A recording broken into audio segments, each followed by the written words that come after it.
नमस्कार साथियों, दिव्य ज्ञान के YouTube चैनल में आपका स्वागत है। मेरा नाम है गिरीश मिश्रा।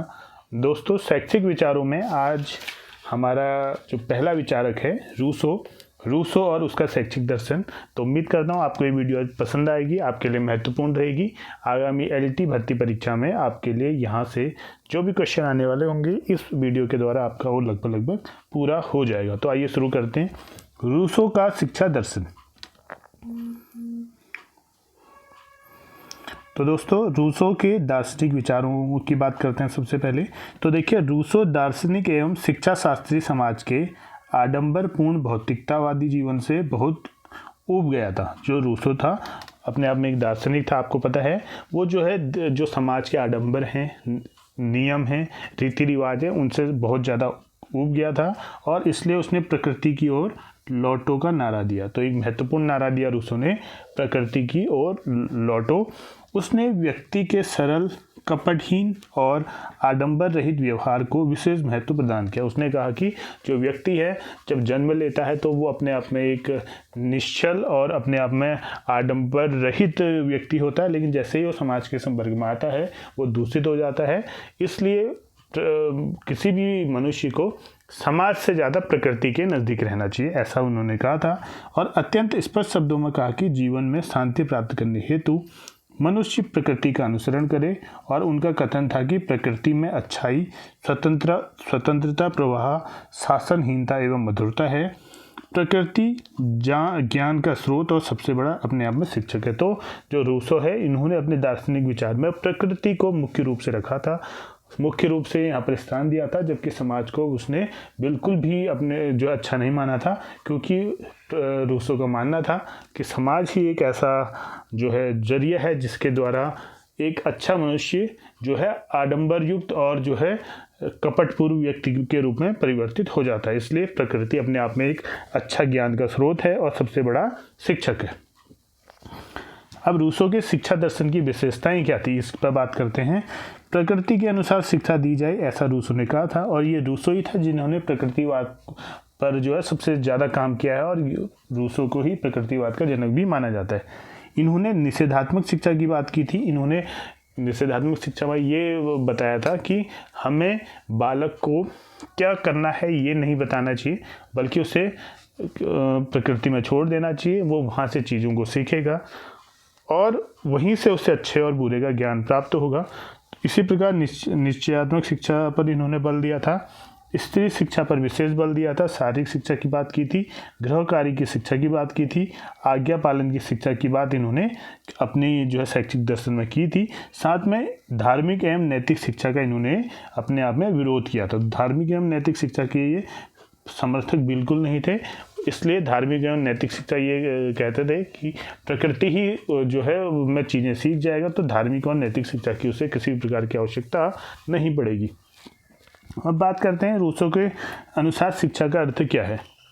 रूसो के अनुसार सच्ची शिक्षा वह है जो व्यक्ति के अंदर से प्रस्फुटित होती है, जो व्यक्ति के अंदर से आए जो शिक्षा, जिसकी अंतर्निहित शक्तियों की अभिव्यक्ति है। उन्होंने यह भी लिखा कि बालक की स्वाभाविक शक्तियों एवं योग्यताओं के आंतरिक विकास का नाम ही शिक्षा है। तो ये कुछ जो है यहाँ पर ये बात स्वामी विवेकानंद का जो एक कोटेशन है कि education is manifestation of perfection already presents in man, यानी कि मनुष्य में अंतर्निहित शक्तियों का जो है बाह्य रूप से जब वो प्रस्फुटित हो जाती है तो उसी का नाम शिक्षा है। तो उसी की जैसी परिभाषा रूसो ने भी कही है कि बालक की स्वाभाविक शक्तियों एवं योग्यताओं के आंतरिक विकास का नाम ही शिक्षा है। इसी प्रकार की एक परिभाषा मैंने कहा स्वामी विवेकानंद ने भी दी थी। और स्वामी विवेकानंद अपने आप में जो है आदर्शवादी तो नहीं कहेंगे, लेकिन वो आदर्श आध्यात्मिक शिक्षा और नैतिक शिक्षा पर ज़्यादा बल देते हैं, तो इसलिए एक प्रकार से उन्हें जो है आदर्शवादी माना जा सकता है।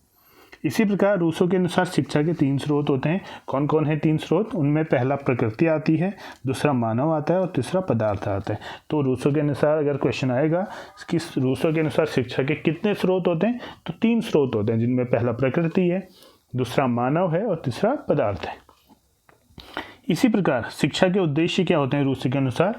पहला उद्देश्य है व्यक्ति का सच्चा इंसान बनाना। तो व्यक्ति का सच्चा इंसान बनना ही रूसो के अनुसार शिक्षा का पहला उद्देश्य है।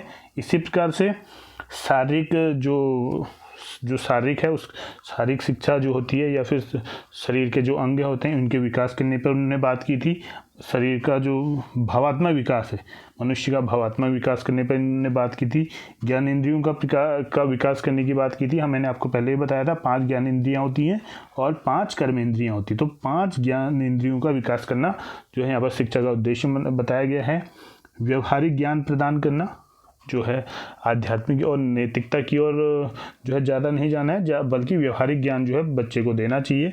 प्रवृत्तियों का स्वतंत्र एवं स्वाभाविक विकास करना यहाँ पर रूसो की शिक्षा का मुख्य उद्देश्य है। वर्तमान जीवन में आनंद प्राप्त करना, यानी कि जो वर्तमान जीवन है इसके अनुसार ही आनंद प्राप्त करना रूसो के शैक्षिक दर्शन का यहाँ पर उद्देश्य बताया गया है। इसी प्रकार रूसो के अनुसार पाठ्यक्रम क्या है, इस पर बात करते हैं।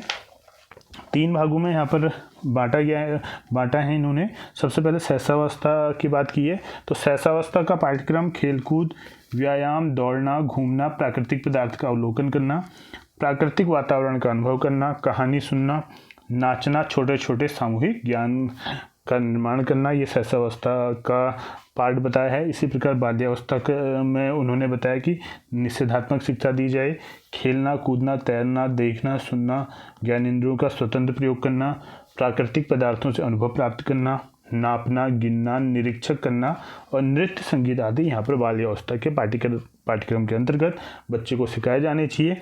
इसी प्रकार किशोरावस्था की बात करें तो इसमें प्राकृतिक विज्ञान, भूगोल, कला, सामाजिक विषय, ड्राइंग, संगीत, भाषा, गणित आदि विषय पाठ्यक्रम में बच्चे को पढ़ाए जाने चाहिए।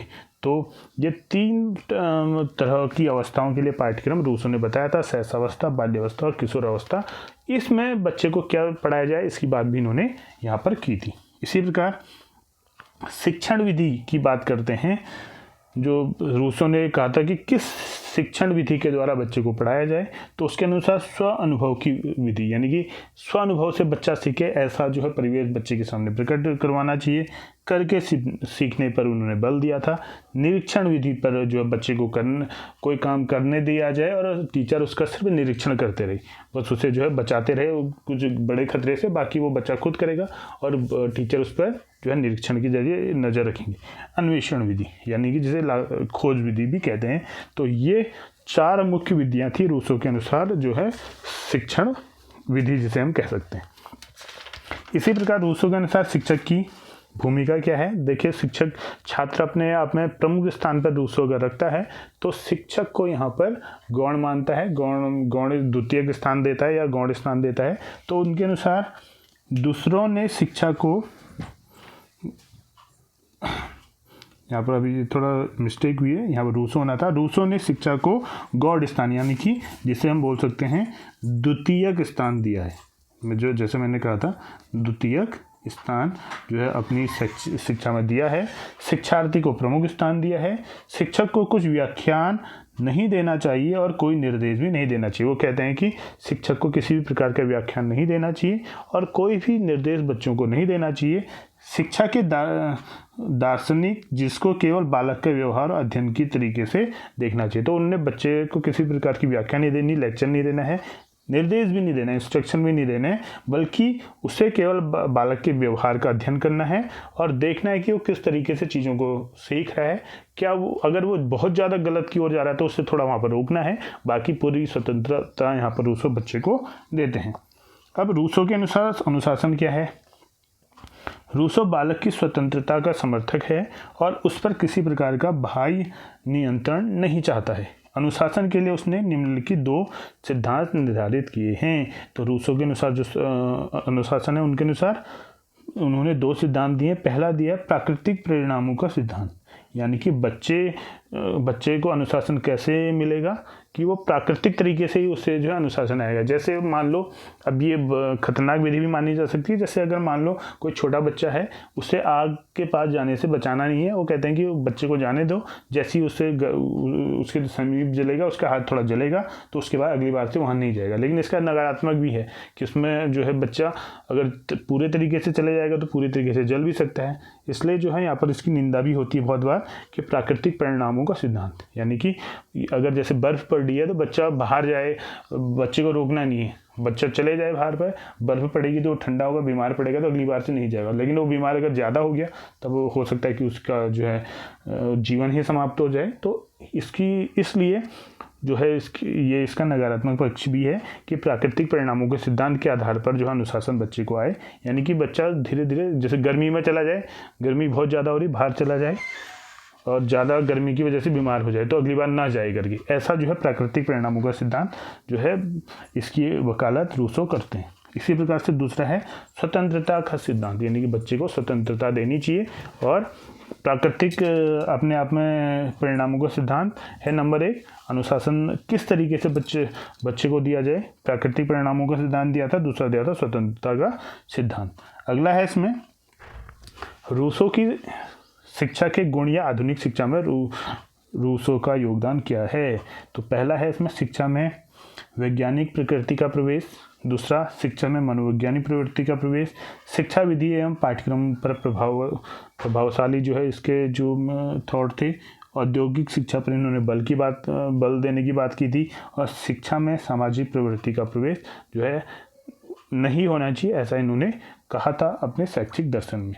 और इसकी दोष हैं, अगर दोष की बात करते हैं तो दोष में रूसो की शिक्षा को अव्यवहारिक बताया गया है, बालक में हृदय तथा बुद्धि के समन्वय का अभाव है, निषेधात्मक शिक्षा का स्पष्ट रूप उन्होंने दिया था, शिक्षा में धर्म और नैतिकता के विकास की इन्होंने उपेक्षा की थी, बालक का पूर्ण बौद्धिक विकास इसके द्वारा नहीं हो सकता है, ऐसा जो है लोगों का मानना है। यह शिक्षा स्वयं साध्य न बनकर बालक शिक्षा का साधन अपने आप में बना। तो ये साध्य नहीं थी बल्कि एक प्रकार से साधन की जो शैक्षिक दर्शन को माना गया, इसलिए ये इसके दोष के अंतर्गत आते हैं। तो दोस्तों ये था आज का हमारा महत्वपूर्ण टॉपिक रूसो। उम्मीद करता हूँ आपको ये सेशन अच्छा लगा होगा। आप चाहें तो जो है वीडियो को रोक कर आप अच्छे से नोट्स इससे बना सकते हैं। बहुत मेहनत हुई है इस जो है PDF को बनाने में। तो मिलते हैं अपनी नई वीडियो के साथ, तब तक के लिए धन्यवाद। जय हिंद, जय भारत, जय उत्तराखंड।